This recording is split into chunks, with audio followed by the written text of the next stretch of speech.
Welcome to Project Hardway. This is my 1992 Nissan 240SX.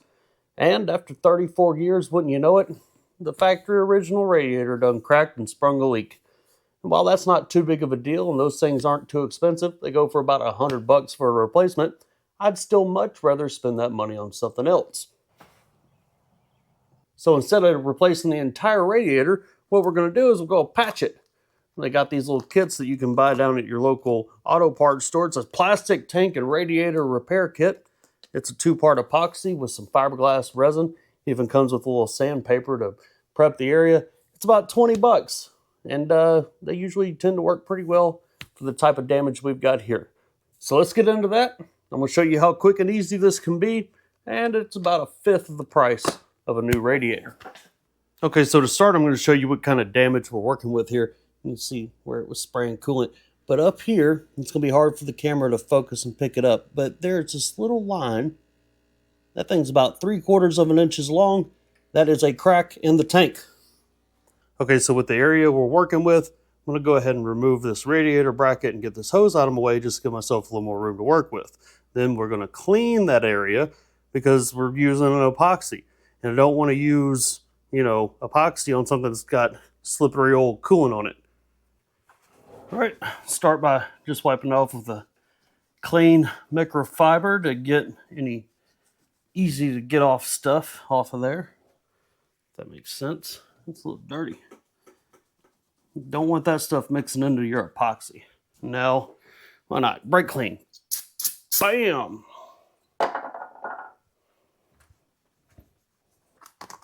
Pop our kit open here. Let's see, it comes with 2-part epoxy, a piece of fiberglass, piece of sanding paper, and a brush. And of course, the instructions.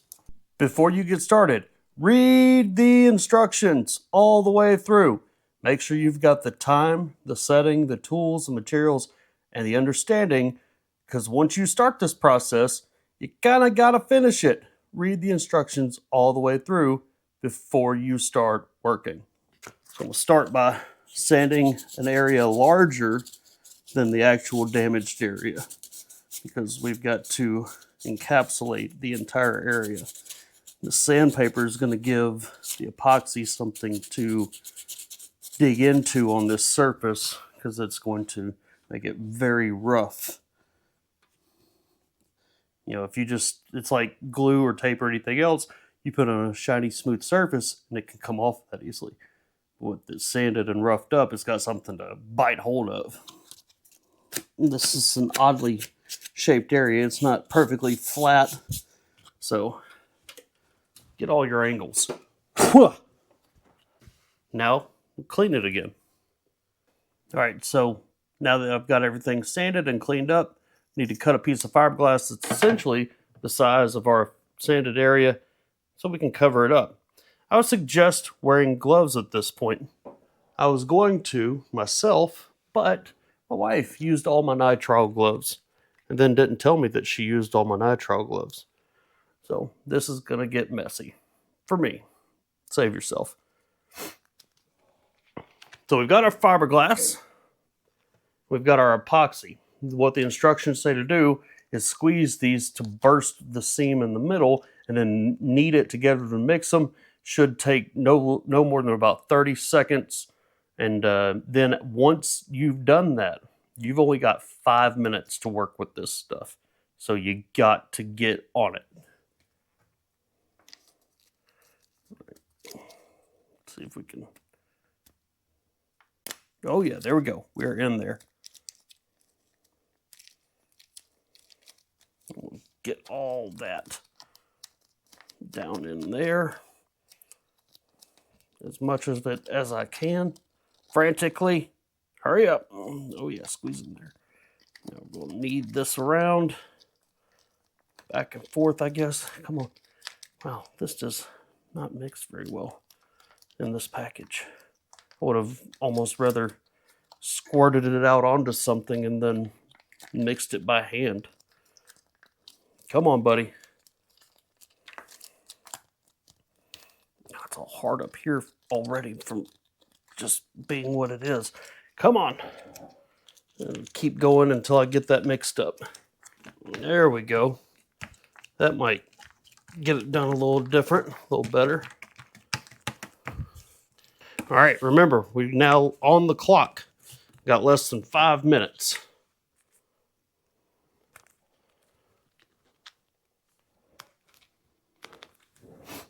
So they give you this little brush here. We'll cut the corner off just a little bit.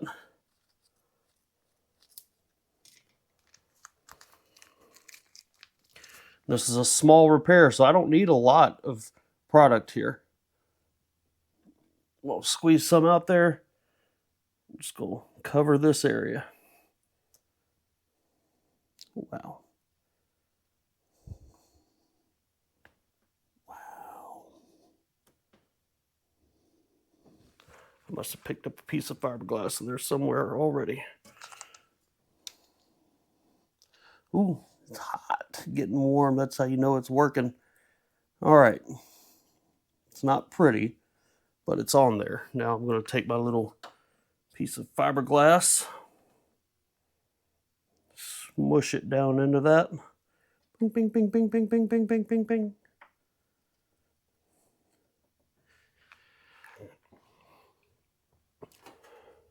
You know what I find really amazing is that there's evidence that the radiator hoses on this car are the 34-year-old factory original with this little foam insulator on it and these factory style clamps. And oh my God, I've got this shit on my finger.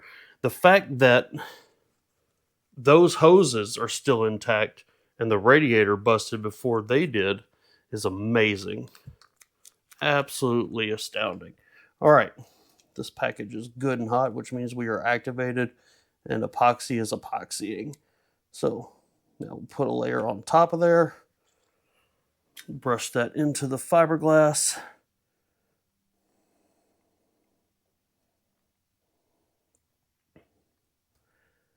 You know, as cool as it would be to drop a big aluminum radiator in here with some big, powerful fans, you know, that's expensive. And sometimes you only need what you need. You know what I mean? So this will get us by. This will get us by. I just want to drive my car again. I don't think that's too much to ask. Ooh, yeah, that packet. Ooh, that is burning hot now. Ooh, shit. I can't hold this package with my bare hands. That epoxy is hot, hot. I feel like this could start a fire if I wanted it to. That's incredible. Oh, it is actually smoking. I swear I saw smoke. Look at that. That's wild. Yeah, it's smoking. Shit's about to spontaneously combust like an Incubus song. And that's all there really is to that. You just kind of brush it off around the edges of the fiberglass. Make sure you get it over the sides. It's all packed in there real well and clean. Now you just got to let it sit there and cure. The instructions say that you can fill the tank back up after 20 minutes when this has no tack on it. I don't have to drive this car. This isn't an emergency repair.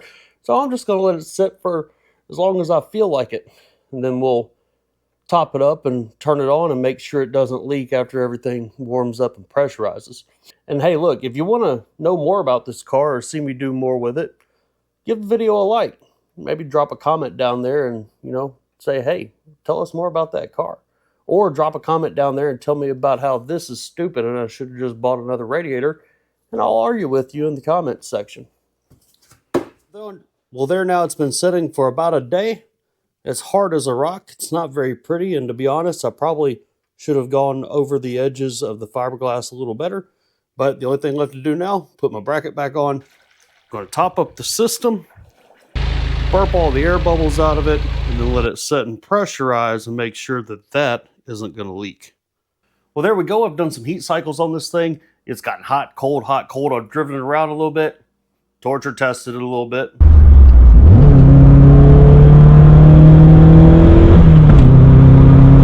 And everything seems to be holding just fine. To be honest, I probably could have done a little bit better job on this. I did a rush job on it. But even if this only lasts another year, that's better than buying a radiator now. That way I can still stay focused on the other things I want to take care of and do something more permanent with this later on down the line. Remember, sometimes you don't got to reach into your wallet. You just got to work with what you got, even if it means doing it a little bit the hard way. Thanks for watching.